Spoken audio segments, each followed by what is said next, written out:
Hello out there, legal warriors. Why is an arraignment one of the most important parts of a criminal case? What happens in an arraignment? What do you need to know? If you're interested in that area of the law, stay tuned. This is the video for you. My name is Attorney Lance Fryrear. I'm a defense attorney in Linwood, Washington. My law firm's been defending people charged with crimes all throughout Washington state for more than 20 years. And I'm putting out these videos to help educate the public. So if you find this useful, please like and please subscribe. More people will get the help they need. I'm just going to jump right into it.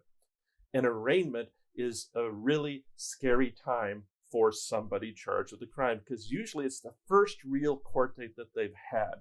They've been waiting to be officially charged with a crime, or they have been charged, and it's their first time to go in front of the judge. And it's a little bit terrifying.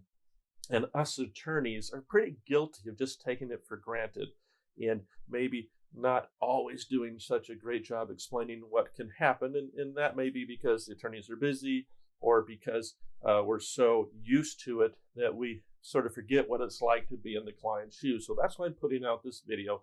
I want to explain what happens in arraignment, what to expect, and basically try to make sure that anybody who's in this situation, who unfortunately ends up in it in the future, knows what happens at an arraignment. So an arraignment is where the defendant, the person accused of a crime, goes to court and they're told of the charges against them. The court will say, defendant, you are charged with, let's say, DUI. And the maximum penalty in that case is a $5,000 fine and 364 days in jail. It could be a theft, it could be domestic violence assault, it could be a felony, all types of things. And they'll say, here's the maximum penalty and here's the minimum penalty. Well, in a DUI, if you blew .09, the minimum penalty is 1 day in jail, a fine, a 90-day license suspension, a 1-year interlock. If it's domestic violence, the minimum penalty is a DNA sample, loss of firearm rights, that type of stuff. And so that they explain what the charge is by name. They ask if you want the charge read to you or not. Usually you'll waive a formal reading. You don't need to read the whole complaint. And then they'll tell you the maximum, the minimum, and they'll ask for a plea. So they're only going to take one plea at an arraignment. They're going to only take a plea of not guilty.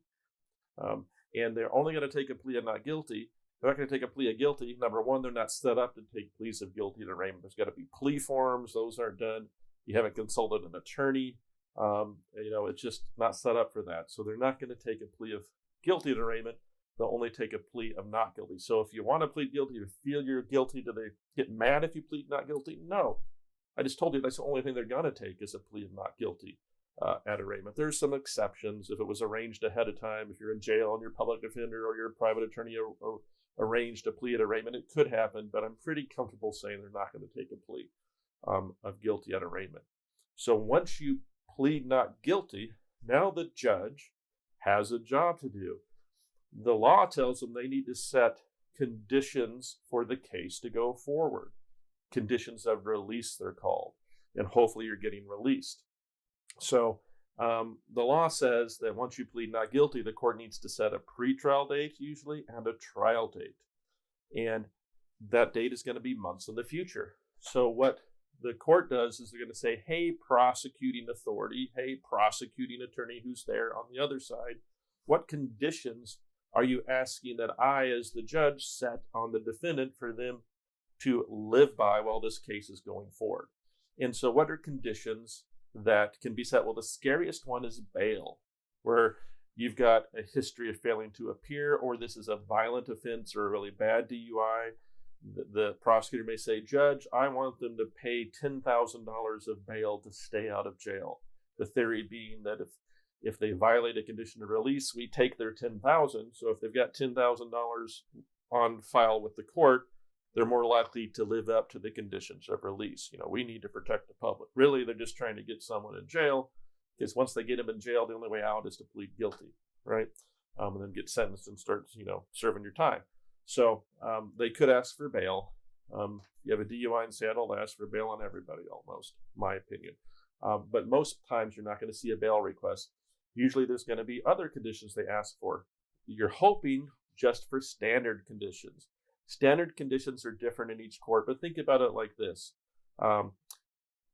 don't commit any crimes, stay in contact with your attorney, keep the court updated of your mailing address, and maybe some specific things like if it was a DUI, don't consume alcohol, don't drive without a license, those type of specific crime-related prohibitions. That's what you're hoping for.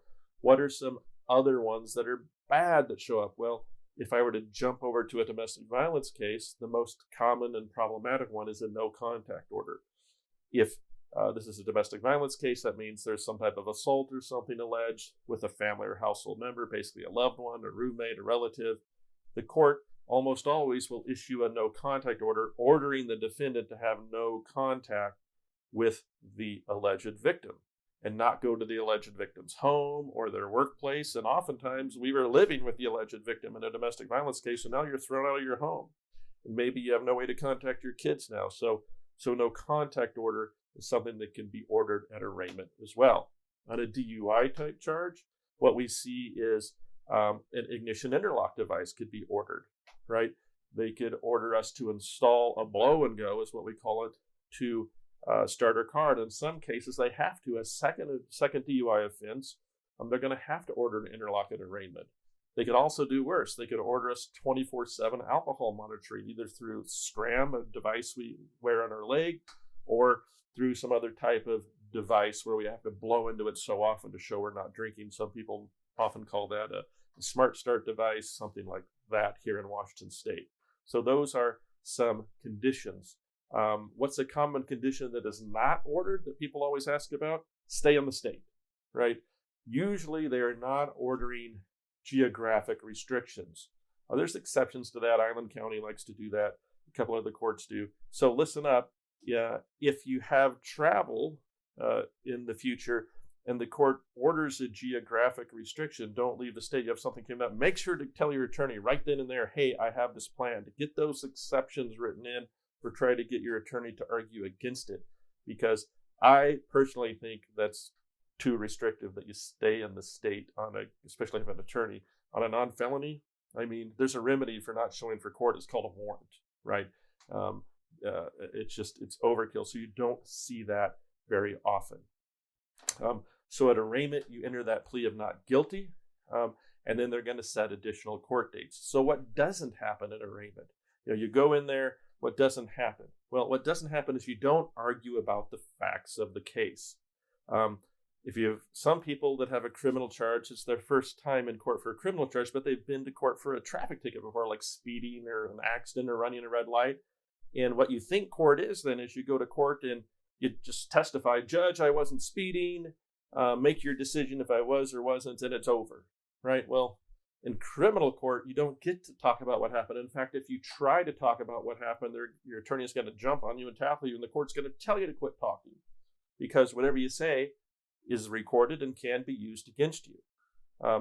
So what you're not there to do, which is really confusing, is argue about the case. Basically, the judge makes a finding of probable cause. They read a short statement that's one-sided, just from the police. You don't get to argue it's not true, because they're just saying, hey, if what's in this short statement that justified the charge against you, if it were to be true, does that constitute a crime, right? So if all the report says is you drank some water, there's no probable cause. It's not illegal to drink water. The report says you took that water and you threw it in your husband's face. Well, you're probably charged with domestic violence assault 4. And then the judge would say, oh, you threw the water in the face? Well, that is a crime that's charged. So I find probable cause. Now, as a condition of release, I'm going to order you not to have contact with your husband, right? So that is what happens at the arraignment. Your attorney doesn't get to argue, but she didn't mean to throw it in his face. She meant to throw it away. It was an accident. Well, that's later to be determined for a trial. That hearing is not about the defense arguing the facts of the case. What can the defense argue? They can argue that certain conditions shouldn't be put because either it's not serious, you're not a flight risk, you're not violent, you've got all these people in the community that came with you, right? Everybody in the courtroom who's here for Mr. X, please stand up. Therefore, they're more likely to follow the law because there's other people that they're responsible for and are part of that community. So those things happen in arraignment, but for the most part, it's pretty low key. You show up, you say not guilty, you say yes to a bunch of things and no to things you don't understand. You tell the court you understand your rights. What are your rights in arraignment typically? You have the right to remain silent. Use that. Don't talk about the case, right? You have the right to an attorney. You either have one with you or you're going to apply for a public defender or get one.